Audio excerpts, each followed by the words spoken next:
Hi hello friends, good morning. Welcome back to Kavitha C Raju YouTube channel. Friends, ಇವತ್ತು ನಾನು morning ರೂಟೀನ್ನ ನಿಮ್ಮ ಜೊತೆ share ಮಾಡ್ಕೊಳ್ತಾ ಇದ್ದೀನಿ. ಇವಾಗ ಬಂದು ಟೈಮು 6:45 ಆಗಿದೆ. ಇವಾಗ ನಾನು ಎದ್ದ ತಕ್ಷಣ ನನ್ನ ಮಗಳು ಮಮ್ಮಿ ಬೆಂಕಿ ಹಾಕಿದ್ದಾರೆ, ಬೆಂಕಿ ಕಾಯೋಣ ಬಾ ಮಮ್ಮಿ ಅಂತ ಕರ್ಕೊಂಡು ಹೋಗ್ತಾ ಇದ್ದಾಳೆ. ಈ ವೆದರು ಅಂದರೆ ಚಳಿ ವಾತಾವರಣ ಆಗಿರೋದ್ರಿಂದ ಬೆಂಕಿ ಹಾಕ್ತಾರೆ. ಇನ್ನೊಂದೇನಪ್ಪ ಅಂದರೆ ಅವರು ಹೊಸ್ದಾಗಿ ಹಸುಗಳು ಅಂದರೆ ಹುಳ ಹಸುಗಳನ್ನ ತಂದಿದ್ದಾರೆ, ಅದಕ್ಕೆ ಗಂಜಿ ಮಾಡ್ತಾರೆ. ಹಂಗೆ ಬೆಂಕಿ ಹಾಕ್ತಾರಲ್ಲ, ಅಲ್ಲೋಗಿ ಇವಳು ಬೆಂಕಿ ಕಾಯ್ತಾಳೆ. ಇವತ್ತು ನನ್ನೂ ಕರ್ಕೊಂಡು ಹೋಗಿದ್ದಾಳೆ, ಬಾ ಮಮ್ಮಿ ಬೆಂಕಿ ಕಾಯೋಣ ಅಂತ. ಬೆಂಕಿ ಕಾಯ್ತಾ ಇದ್ದ ಒಂದು ಸ್ವಲ್ಪ ಹೊತ್ತು. ಬೆಂಕಿ ಕಾಯ್ತಾ ಅವಳಿಗೆ ಹೇಳಿದೆ, ಹೋಗಿ ಹಾಲು ಇಸ್ಕೊಂಬರೋಗೆ ಟೀ ಮಾಡಬೇಕು ಅಂತ. ಅವಳು ನಾನು ನೆನ್ನೆ ಇಸ್ಕೊಂಬಂದಿದ್ದೀನಿ ಮಮ್ಮಿ, ಇವತ್ತು ಅಣ್ಣನಿಗೆ ಹೇಳು ಅಂತ ಹೇಳ್ತಾ ಇದ್ದಾಳೆ. ಹಿಂಗೆ ಫ್ರೆಂಡ್ಸ್, ಹಾಲು ಇಸ್ಕೊಬರ್ರಿ ಅಂದರೆ ಅವನ ಮೇಲಿಂದ ಇವಳ ಮೇಲಿಗೆ ಅವಳು ಹೇಳ್ತಾಳೆ. ಇವನು ನನ್ನ ಮಗ, ಇವನಿಗೂ ಹೇಳಿದೆ ಹೋಗೋ ಹಾಲು ಇಸ್ಕೊಬರೋಗೋ ಅಂತ. ಅವನು ಬೆಕ್ಕು ಜೊತೆ ಆಟಾಡ್ತಾ ನಿಂತಿದ್ದ. ಅಲ್ಲಿ ಬರ್ತಾ ಇರೋದು ಪುಟ್ಟಮ್ಮ ಅಂತ, ಅಲ್ಲಿ ಬೆಂಕಿ ಹಾಕಿದ್ದಾರಲ್ಲ ಅವ್ರ ವೈಫು. ಅವ್ರಿಗೆ ನಾನು ಹೇಳ್ತಿದ್ದೆ, ಪುಟ್ಟಮ್ಮ ನಿನ್ನ ವೀಡಿಯೋ ಮಾಡ್ತಾಯಿದ್ದೀನಿ ಅಂತ. ಅದಕ್ಕೆ ಅವಳು ನಗ್ತಾ ಬರ್ತಾಯಿದ್ಲು. ನಮ್ಮಮ್ಮ ಬೆಣ್ಣೆ ತಗೊಂಡಿತ್ತಂತೆ, ಬೆಣ್ಣೆ ದುಡ್ಡು ಕೊಡೋಕ್ಕಿಲ್ವ ಅಂತ ಹೇಳ್ತಾಯಿದ್ಲು. ಅದಕ್ಕೆ ನಾನಿದ್ದಂತ ಇದ್ದೆ. ಬೆಣ್ಣೆ ಅವಳೆಲ್ಲ ತಗೊಂಡಿರೋದು ಮಿಲ್ಲವರಂತೆ, ಅವ್ರ ಕೈಲಿ ಕೊಟ್ಬಿಟ್ಟು ಈ ಅಮ್ಮ ದುಡ್ಡು ಇಸ್ಕೊಬ ಅಂತ ಹೇಳಿದ್ಲಂತೆ, ಅವ್ರು ಕೊಟ್ಟಿಲ್ವಂತೆ ಅಂತ ಹೇಳ್ತಾಯಿದ್ದೆ. ಅಂದರೆ ಬೆಣ್ಣೆ ತಗೊಂಡಿರೋರು ಅವರು ಫ್ರೆಂಡ್ಸ್, ಕೊಟ್ಟವರು ಬೇರೆ ತಗೊಂಡವರು ಬೇರೆ, ಮಧ್ಯದಲ್ಲಿ ಇವಳು ಸಿಗಾಕೊಂಬಿಟ್ಟಿದ್ದಾಳೆ. ಅದನ್ನು ಹೇಳ್ತಾಯಿದ್ದೆ. ಅಷ್ಟಕ್ಕೆ ಹಂಗೆ ಅಂದ್ಬಿಟ್ಟು ಅವಳು ಮನೆ ಒಳಗಡೆ ಹೋದ್ಲು. ನೆಕ್ಸ್ಟ್ ಈ ಕಡೆ ನನ್ನ ಮಗಳು ಅವ್ರ ಜೊತೆ ಮಾತಾಡ್ತಾ ಕೂತಿದ್ಲು. ಅವನು ಹಾಲು ಇಸ್ಕೊಬರೋಕ್ಕೆ ಹೋದ. ನಾನು ಇದ್ಬಿಟ್ಟು ಇದು ಹಸುಗಳಿದ್ವಲ್ಲ, ಈ ಹಸುನ ಹಳ್ಳಿಕರ್ ಅಂದರೆ ಹೊರ್ತು ಸಂತೋಷ ಇದ್ರಲ್ಲ, ಅವರು ಹಳ್ಳಿಕರ್ ಅಂತ ಇದ್ರಲ್ಲ, ಆ ಹಸುನ ದೊಡ್ಡಪ್ಪ ಅಂತ ಕೇಳ್ತಾ ಇದ್ದೆ. ಅದಕ್ಕೆ ಅವರು ಇಲ್ಲ, ಅದು ಕಾಡಿಸು, ಇದು ಉಳುಮೆ ಮಾಡೋ ಹಸು ಅಂತ ಹೇಳ್ತಾಯಿದ್ರು. ಚಿಕ್ಕವು ಫ್ರೆಂಡ್ಸ್, ಅಂದರೆ ಚಿಕ್ಕವಲ್ಲ, ಮಾಮೂಲಿ ಮೀಡಿಯಮ್ ಆಗಿದ್ದು. ಉಳೋದು ಹಿಂಗೆ ಇರ್ಬೋದು ಅನಿಸುತ್ತೆ. ಈಗ ತಂದು 1 ತಿಂಗಳಾಗದೆ ಅಷ್ಟೇ, ಆವಾಗಲೇ ಉಳು ಕಟ್ತೀನಿ ಅಂತ ಹೇಳ್ತಾಯಿದ್ರು. ಅದು ರೂಢಿಯಾಗಿದ್ದ ಹುತ್ತು ಅಂತ ಕೇಳ್ತಾಯಿದ್ದೆ. ಅಭ್ಯಾಸ ಮಾಡಬೇಕು ಅಂತ ಹೇಳ್ತಾಯಿದ್ರು. ನೋಡಿ ಎಷ್ಟು ಚೆನ್ನಾಗಿದ್ದಾವೆ ಅಲ್ವಾ. ಇದೇ ಹಸುಗಳನ್ನ ಫ್ರೆಂಡ್ಸ್ ಒಂದು ರೀಲ್ಸಲ್ಲಿ ಹಾಕಿದ್ದೆ ನಾನು, ಶಾರ್ಟಲ್ಲಿ. ನನ್ನ ಮಗ ಹಿಡ್ಕೊಂಡು ಹೋಗ್ತಾ ಇದ್ದಿದ್ದು ವಾಕಿಂಗ್ಗೆ ಇವ್ರದನ್ನೇ. ಅವನಿಗೂ ಆಸೆ ಫ್ರೆಂಡ್ಸ್, ಹಸು ಕರು ಆಡು ಮರಿ ಅಂದರೆ ಚೆನ್ನಾಗಿ ಮೇಯಿಸ್ತಾನೆ.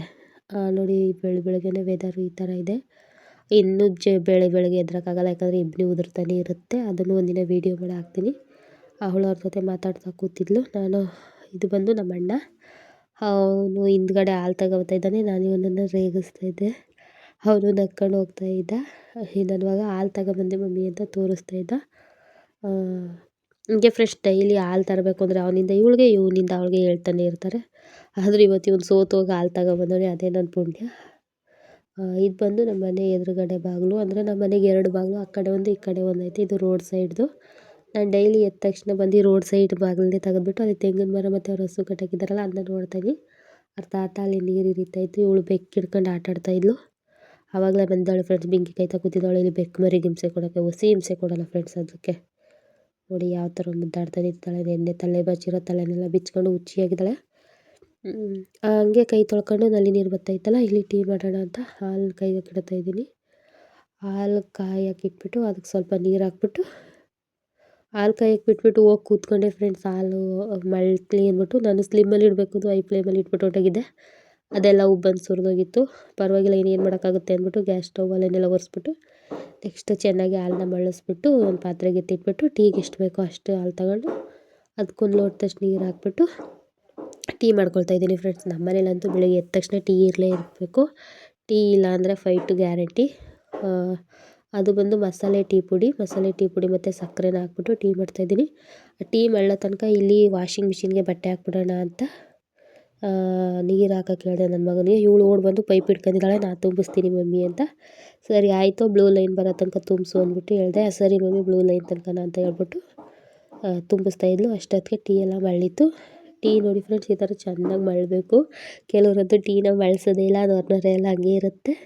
ಆ ಥರ ಟೀ ಮಾಡಿದ್ರೆ ಟೀ ಕುಡಿಯೋಕ್ಕಾಗೋದಿಲ್ಲ. ಟೀ ಚೆನ್ನಾಗಿ ಮಳ್ಳಿ ಟೀ ಪುಡಿ ರಸ ಎಲ್ಲ ಟೀಗೆ ಬಿಡಬೇಕು. ಆ ಥರ ಮಳ್ಳಿದ್ರೆ ನನಗೆ ಇಷ್ಟ.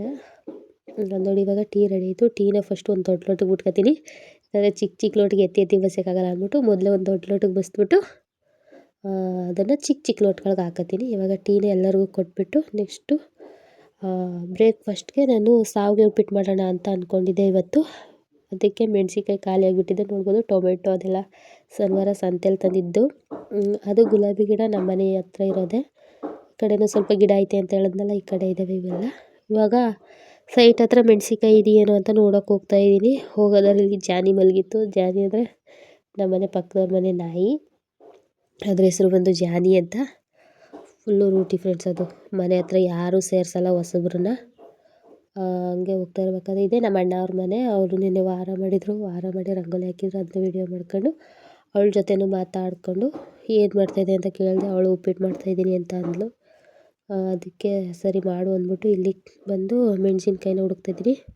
ನೋಡಿ ಎಂಟ್ರೆನ್ಸಲ್ಲೇ ಒಂದು ಗಿಡ ಇತ್ತು, ಅದರಲ್ಲಿ ಒಂದು ಮೆಣಸಿನ್ಕಾಯಿ ಸಿಕ್ತು. ನೆಕ್ಸ್ಟ್ ಒಳಗಡೆ ಹೋಗಿ ಹುಡುಕ್ತೆ. ಅದೇ ಅವತ್ತು ಹೇಳಿದ್ನಲ್ಲ, ಅವರೇ ಗಿಡ ಎಲ್ಲ ಅದಿಕೊಂಡಿದೆ, ಇದೆಯೋ ಇಲ್ವೋ ಅಂತ ಗೊತ್ತಿಲ್ಲ ಅಂತ. ಇತ್ತು ಫ್ರೆಂಡ್ಸ್, ಮೆಣಸಿನ್ಕಾಯಿ ಬಿಟ್ಟಿತ್ತು. ಎಲ್ಲ ಇಬ್ಬನಿ ಕುಳುಕುಳು ಅಂತ ಇತ್ತು. ನೋಡಿ ಸಿಕ್ತು. ಎಷ್ಟು ಬೇಕೋ ಅಷ್ಟು ಕಿತ್ಕೊಂಡು ಇನ್ನು ಬಾಕಿದನ್ನೆಲ್ಲ ಅಲ್ಲೇ ಬಿಟ್ಟಿದ್ದೀನಿ ಇರಲಿ ಅಂತ. ಈಗ ಅವಶ್ಯಕತೆಗೆ ಎಷ್ಟು ಬೇಕು ಅಂದರೆ ಇವಾಗ ಉಪ್ಪಿಟ್ಟಿಗೆ ಎಷ್ಟು ಬೇಕೋ ಅಷ್ಟು ಕಿತ್ಕೊಂಡೆ. ಸಾಕು, ಗಿಡದಲ್ಲಿದ್ದರೆ ಫ್ರೆಶ್ ಆಗಾದರೂ ಇರುತ್ತೆ ಅಂದ್ಬಿಟ್ಟು ಎಷ್ಟು ಬೇಕೋ ಅಷ್ಟನ್ನ ಕಿತ್ಕೊಂಡು ಮನೆಗೆ ಬಂದೆ ಫ್ರೆಂಡ್ಸ್. ಬಂದು ಇಲ್ಲಿ ಶಾವಿಗೆ ಉಪ್ಪಿಟ್ಟಿಗೆ ಮಾಡೋಕ್ಕೆ ಅಂತ ಒಲೆ ಮೇಲೆ ಒಂದು ಬಾಣಲೆ ಇಟ್ಕೊಂಡಿದ್ದೀನಿ. ಬಾಣಲೆ ಕಾದ್ಮೇಲೆ ನೆಕ್ಸ್ಟು ಸ್ವಲ್ಪ ಎಣ್ಣೆ ಹಾಕ್ಕೊಂಡು, ಎಣ್ಣೆ ಕಾದ್ಮೇಲೆ ಸಾಸಿವೆ, ಕಡಲೆಬೇಳೆ ಮತ್ತು ಕಡಲೆ ಬೀಜ ಎಲ್ಲನೂ ಹಾಕ್ಕೊಂಡು ಚೆನ್ನಾಗಿ ಫ್ರೈ ಮಾಡ್ಕೋಬೇಕು. ಕಡಲೆ ಬೀಜ ಎಲ್ಲ ಕಟ್ಟು ಬಂದ ಥರ ಅಂದರೆ ಚೆನ್ನಾಗಿ ಫ್ರೈ ಆಗುತ್ತೆ ಫ್ರೆಂಡ್ಸ್. ಅದು 2 ಭಾಗ ಆಗೋ ಥರ ಅನಿಸುತ್ತೆ, ಗೊತ್ತಾಗುತ್ತೆ.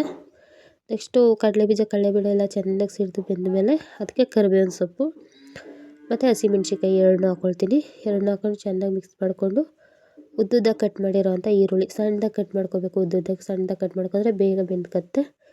ಬೇಗ ಬೆಂದಷ್ಟು ಅಡುಗೆ ಬೇಗ ಆಗುತ್ತೆ ಅಂದ್ಬಿಟ್ಟು ಸಣ್ಣದಾಗಿ ಕಟ್ ಮಾಡಿರೋವಂಥ ಈರುಳ್ಳಿ ಹಾಕ್ಕೊಳ್ತಾ ಇದ್ದೀನಿ. ಈರುಳ್ಳಿ ಚೆನ್ನಾಗಿ ಬೆಂದಮೇಲೆ ನೆಕ್ಸ್ಟು ಒಂದೇ ಒಂದು ಟೊಮೆಟೊ ಜಾಸ್ತಿ ಹಾಕಬೇಡಿ, ಯಾಕಂದರೆ ಉಳ್ಳುಳ್ಳಿ ಹೊಡೆದ್ರೆ ಚೆನ್ನಾಗಿರಲ್ಲ. ಆ ಕಡೆ ಬಿಸಿನೀರು ಇಟ್ಕೊಂಡಿದ್ದೀನಿ. ಬಿಸಿನೀರು ಯಾಕಪ್ಪ ಅಂದರೆ ಉಪ್ಪಿಟ್ಟು ಬೇಗ ಆಗಬೇಕು ಅಂದರೆ ಬಿಸಿನೀರು ಹಾಕ್ಬಿಟ್ರೆ ಬೇಗ ಮಳ್ಕತ್ತೆ, ಬೇಗ ಆಗೋಗುತ್ತೆ ಅಂತ. ಈ ಕಡೆ ಒಂದೇ ಒಂದು ಚಿಕ್ಕ ಟೊಮೆಟೊನ ಕುಯ್ದು ಇಟ್ಕೊಂಡಿದ್ದೆ. ಅರ್ಧ ಹಾಕಿದ್ರು ಸಾಕಾಗ್ತಿತ್ತು, ಇನ್ನು ಅರ್ಧ ವೇಸ್ಟ್ ಆಯ್ತಲ್ಲ ಅಂದ್ಬಿಟ್ಟು ಹಾಕ್ಬಿಟ್ಟೆ. ಎಲ್ಲ ಚೆನ್ನಾಗಿ ಬೆಂದಮೇಲೆ ನೆಕ್ಸ್ಟು ಬಿಸಿ ನೀರನ್ನ ಹಾಕ್ಬಿಟ್ಟು ರುಚಿಗೆ ತಕ್ಕಷ್ಟು ಉಪ್ಪು ಹಾಕಿದ್ದೀನಿ ಫ್ರೆಂಡ್ಸ್. ಉಪ್ಪು ಹಾಕೋ ಗ್ಯಾಪಲ್ಲಿ ಕ್ಯಾಮ್ರಾ ಆಫ್ ಆಗಿರೋದೇ ಗೊತ್ತಿಲ್ಲ. ನೆಕ್ಸ್ಟು ಶಾವಿಗೆ ಹಾಕಿದೆ. ಶಾವಿಗೆ ಹಾಕಿರೋದು ರೆಕಾರ್ಡೇ ಆಗಿಲ್ಲ. ಏನಿಲ್ಲ ಫ್ರೆಂಡ್ಸ್, ಉಪ್ಪು ಹಾಕಿದ್ಮೇಲೆ ಒಂದು ಮಳ್ಳು ಬರ್ತದೆ. ಮಳ್ಳು ಬಂದಮೇಲೆ ಶಾವಿಗೆನೂ ಹಾಕ್ಬಿಡಿ ಅಷ್ಟೇ. ಎಲ್ರಿಗೂ ಗೊತ್ತಿರುತ್ತೆ ಶಾವಿಗೆ ಉಪ್ಪಿಟ್ಟು ಮಾಡೋದು, ಯಾರಿಗೂ ಗೊತ್ತಿಲ್ಲ ಅಂತ ಹೇಳಂಗಿಲ್ಲ ಈಗಿನ ಕಾಲದಲ್ಲಂತೂ. ಆದರೂ ಇರಲಿ ಅಂತ ವೀಡಿಯೋನ ನಿಮ್ಮ ಜೊತೆ ಶೇರ್ ಮಾಡ್ಕೊಳ್ತಾ ಇದ್ದೀನಿ. ನೆಕ್ಸ್ಟ್ ಇದು ಈ ಥರ ಬೆಂದಮೇಲೆ ಕೊತ್ತಂಬರಿ ಸೊಪ್ಪಿರುತ್ತಲ್ಲ, ಕೊತ್ತಂಬರಿ ಸೊಪ್ಪನ್ನ ಉದುರಿಸ್ಬಿಟ್ಟು ಒಂದು ಪ್ಲೇಟ್ನ ಮುಚ್ಚಬೇಕು. ಈ ಥರ ಚೆನ್ನಾಗಿ ಮಳ್ಳುತ್ತಲ್ಲ ಆವಾಗ ಸ್ಲೋ ಫ್ಲೇಮಲ್ಲಿ ಇಟ್ಬಿಡಿ. ಅಂದರೆ ಕಡಿಮೆ ಉರಿಲಿಟ್ಟು ನೋಡಿ ಕೊತ್ತಂಬರಿ ಸೊಪ್ಪನ್ನ ಹಾಕ್ಕೊಳ್ತಾ ಇದ್ದೀನಿ. ಕಡಿಮೆ ಉರಿಲಿಟ್ಟು ಒಂದು ತಟ್ಟೆನ ಮುಚ್ತೀನಿ. ತಟ್ಟೆ ಮುಚ್ಚಿ ಒಂದು 5 ನಿಮಿಷ ಬಿಟ್ಟರೆ ಸಾಕು, ಬೆಂದ್ಕೊಳ್ಳುತ್ತೆ ಅದು. ಬೆಂದಿತ್ತು ಫ್ರೆಂಡ್ಸ್. ಬೆಂದಾದ್ಮೇಲೆ ನೆಕ್ಸ್ಟು ಗ್ಯಾಸ್ ಸ್ಟವ್ನ ಆಫ್ ಮಾಡಿಬಿಟ್ಟು ಪಂಕ್ಲಿ ಅಂತ ಅಂದರೆ ದಮ್ ಅಂತಾರಲ್ಲ, ಅದಕ್ಕೆ ಒಂದು ಪ್ಲೇಟ್ನ ಮುಚ್ಚಿಬಿಟ್ಟು ಗ್ಯಾಸ್ ಸ್ಟವ್ನ ಆಫ್ ಮಾಡಿದ್ದೆ. ಆಫ್ ಮಾಡಿಬಿಟ್ಟು ಬಂದೆ. ಒಂದೊಂದು 2 ನಿಮಿಷಕ್ಕೆಲ್ಲ ಪಂಕೊಂಡು ನೆಕ್ಸ್ಟು ನನ್ನ ಮಕ್ಳಿಗೆ ಹಾಕ್ಕೊಡ್ತಾಯಿದ್ದೀನಿ. ಇಷ್ಟೇ ಫ್ರೆಂಡ್ಸ್, ನನ್ನ ಡೈಲಿ ಮಾರ್ನಿಂಗ್ ರೂಟೀನ್ ಈ ಥರ ಇರುತ್ತೆ. ನೆಕ್ಸ್ಟು ಬಾಕಿ ಕೆಲಸ ಎಲ್ಲ ಅವ್ರು ಸ್ಕೂಲಿಗೆ ಕಳಿಸಿದ್ಮೇಲೆ. ಸೊ ಇಷ್ಟೇ ಫ್ರೆಂಡ್ಸ್, ಈ ವಿಡಿಯೋ ಯಾರಿಗೆಲ್ಲ ಇಷ್ಟ ಆಗಿದೆ ದಯವಿಟ್ಟು ನನ್ನ ಚಾನಲ್ನ ಸಬ್ಸ್ಕ್ರೈಬ್ ಮಾಡಿಕೊಂಡು ವಿಡಿಯೋನ ನೋಡಿ. ಥ್ಯಾಂಕ್ ಯು ಫ್ರೆಂಡ್ಸ್ ವಿಡಿಯೋ ನೋಡಿದ್ದಕ್ಕೆ.